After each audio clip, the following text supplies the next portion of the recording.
In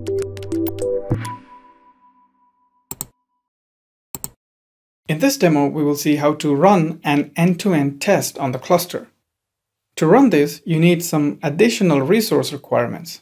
You don't necessarily have to run this on the master node. It can be run from any Linux system with preferably Go installed on it.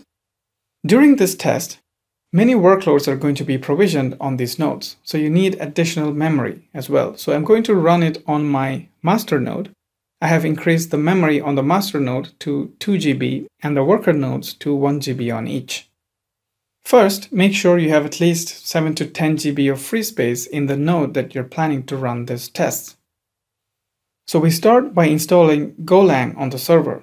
For this, we download Golang and configure the path variables.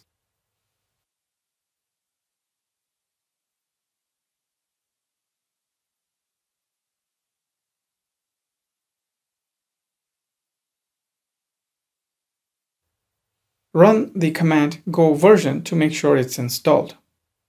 Next, get the kubetest framework by running the go get kubetest command. It may take a few minutes for this to complete.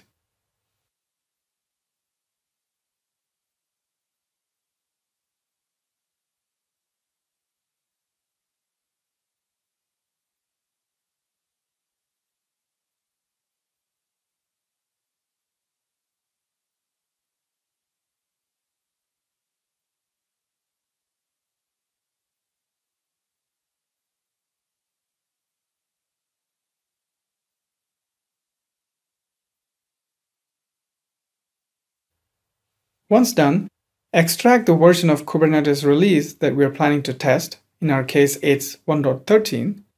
So run kubetest with the extract option. Well, and this may take a while.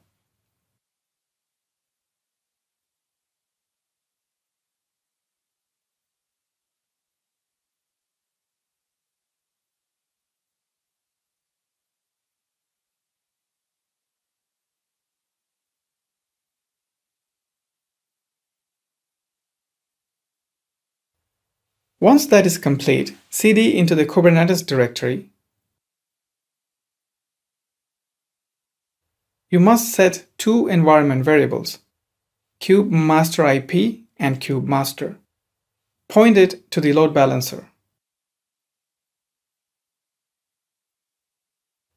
Then kick off the test.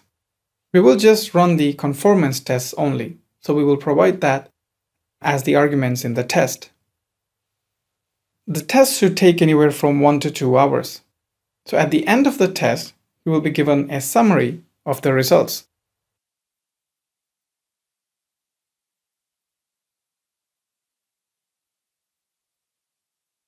So here you can see that there were more than 150 tests run, and of which a majority of them passed and some of them failed.